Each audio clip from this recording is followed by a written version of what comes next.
Setelah lebih dari 18 tahun menekuni dunia investasi dan nyobain macam-macam sebagai independent investor, kali ini gue pengen share 4 investasi yang menurut gue gak bakal bikin kalian kaya dan sebaiknya dijauhin.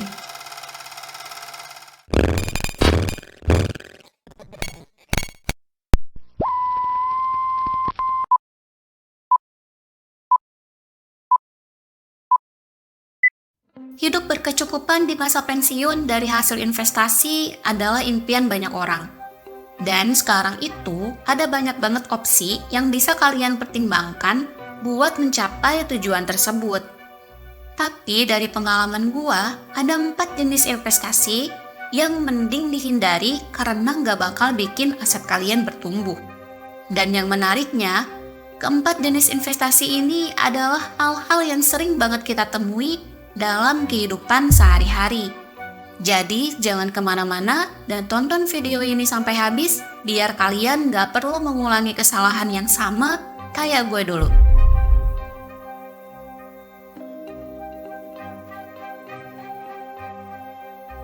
Di era teknologi seperti sekarang, di mana informasi bisa tersebar dengan cepat, mungkin kalian udah pernah nemu iklan atau tawaran investasi yang rinciannya sendiri nggak terlalu jelas, tapi berani ngasih jaminan keuntungan 20% per bulan atau bahkan lebih. Dan biar makin menggoda, mungkin si marketingnya bakal nambahin juga bumbu-bumbu kayak didukung oleh pemerintah lah, atau diasuransikan lah, pokoknya macam-macam deh. Ajakan ini pun jadi semakin menggoda ketika kalian lagi di situasi ekonomi yang gak bersahabat. Kayak pandemi COVID-19 kemarin, bisnis mandek, gulung tikar, kena PHK pula, pasar saham lesu, dan investasi yang dulunya andalan kalian, sekarang jadi tampak begitu meragukan. Ya gimana ya, kalau udah gitu kayaknya bakal susah banget buat nolak kesempatan investasi yang cuman sambil rebahan doang bisa ngasih segitu gede tiap bulan dan dijamin pula. Terus kenapa peluang invest semacam ini gak akan bikin kalian kaya? Karena di dunia nyata gak ada satupun bisnis yang bakal bisa menghasilkan keuntungan investasi segede itu, Pak. Meskipun ada beberapa investasi yang dijamin keamanannya, kayak simpanan di bank yang dijamin oleh LPS, atau sukuk dan obligasi negara yang dijamin oleh pemerintah, tapi gak ada yang bisa menjamin keuntungan puluhan persen per bulan atau ratusan persen per tahun kayak yang diiklanin itu, cuy. Buat perbandingan kalian, IHSG aja yang merupakan gabungan dari seluruh bisnis perusahaan terbuka di Indonesia itu cuma bisa tumbuh 12% per tahun, Pak, selama 25 tahun terakhir. Nah, ini pun udah merupakan yang terbesar di Asia loh. Dan dengan pencapaian yang udah sekeren itu aja, angka 12% tersebut masih jauh dari kata dijamin. Karena yang namanya bisnis dan investasi itu pasti akan selalu berfluktuasi naik turun, gak akan fix.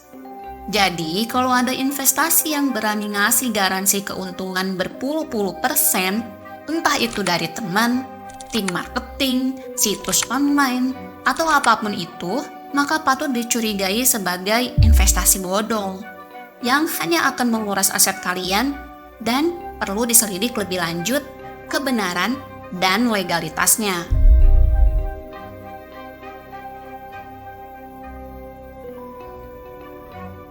Gue yakin di antara kalian pasti ada yang punya kenalan kayak gini. Entah itu temen atau tetangga yang gak bisa berhenti cerita tentang betapa besarnya untung dari saham mereka, yang bikin nilai investasi mereka jadi naik berkali-kali lipat. Dan percaya deh, bakal gampang banget buat kebawa suasana euforia kayak gini.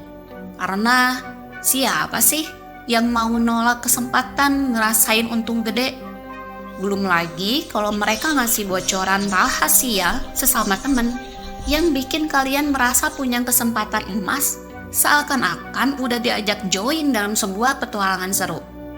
Terus, kenapa peluang investasi semacam ini gak bakal bikin kalian kaya, Pak? Karena meskipun teman kalian itu jujur, bukan berarti saham yang sama pasti akan ngasih keuntungan juga buat kalian. Dan ini tuh penting banget buat diingat, karena kalau suatu saham itu harganya udah naik signifikan, katakanlah udah 2 kali lipat, maka hanya ada 2 kemungkinan cuy. Pertama, kalau itu adalah perusahaan yang bisnisnya beneran bagus, besar kemungkinan sahamnya saat ini udah mencapai harga yang seharusnya, sehingga peluang buat naik lagi akan terbatas. Kedua, kalau itu adalah saham gorengan, bisa jadi harganya naik hanya karena gembar-gembor dari influencer sesat, rumor palsu, atau pihak tertentu yang pengen kalian beli, biar mereka bisa jualan di harga tinggi. Gak peduli apapun alasannya, pesan gue, jangan pernah asal beli saham atau ikut investasi hanya berdasarkan bisikan dari orang lain. Selalu lakukan riset sendiri dan pelajari dengan cermat sebelum mulai invest. By the way, buat kalian yang masih newbie di dunia saham dan pengen tahu apa investasi yang cocok buat pemula, bisa simak video gue yang ini.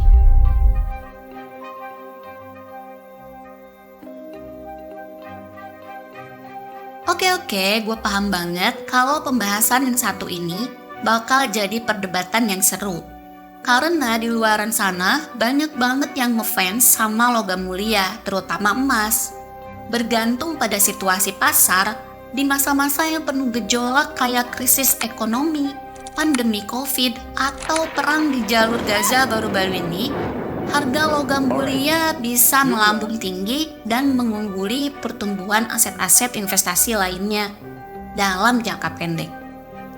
Tapi menurut Warren Buffett, logam mulia itu sebenarnya dalam jangka panjang gak bakal produktif sebagai aset. Kok bisa? Jadi gini, anggap aja semalam kalian nonton berita di TV yang heboh bilang bakal ada perang dunia ketiga di 2024. Terus besoknya kalian panik dan langsung tarik semua tabungan yang totalnya 100 juta. Lalu dibeliin ke emas. Dan akhirnya kalian punya tuh satu keping emas fisik beratnya 100 gram. Nah, itu keping emas bisa kalian elus-elus, cium-ciumin seharian, simpen di bawah bantal, atau apapun deh. Tapi satu hal yang pasti, emas itu jumlahnya gak bakal nambah dan gak bakal ngasilin apa-apa, Pak. Tetap 100 gram aja udah.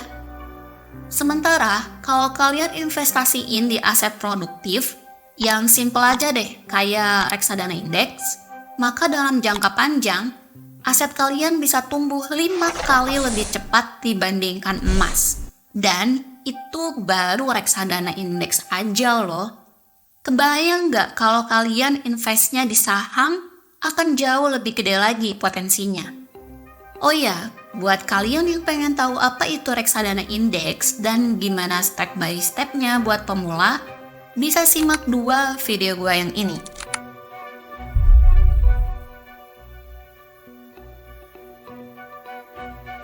Asal kalian tahu aja, mayoritas bank-bank besar di zaman sekarang tuh cuman ngasih bunga yang kecil banget buat duit yang kalian simpen.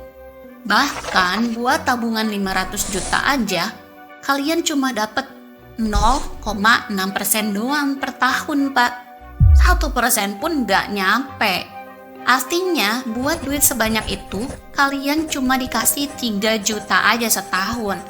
Atau cuman 250.000 doang per bulan. Kebangetan cuy.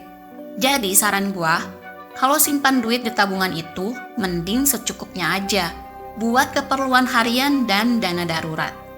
Tapi kalau kalian emang lagi ada kebutuhan duit dalam jumlah gede, yang harus ready ditarik kapan aja, entah buat operasional usaha, atau akuisisi bisnis dalam waktu dekat, menurut gua, pilihan yang paling masuk akal itu adalah dengan nyimpen duit kalian di reksadana pasar uang aja, Pak.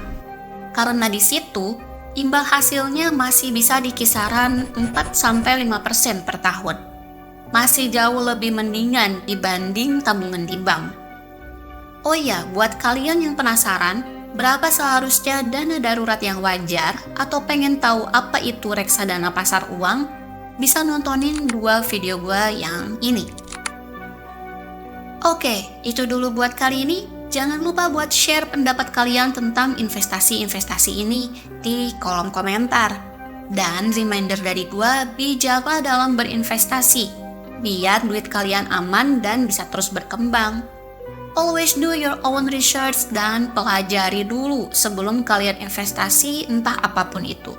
Stay safe dan investlah sesuai dengan risk profile kalian. Thank you for watching, kalian semua luar biasa, and I will see you again very soon. Take care.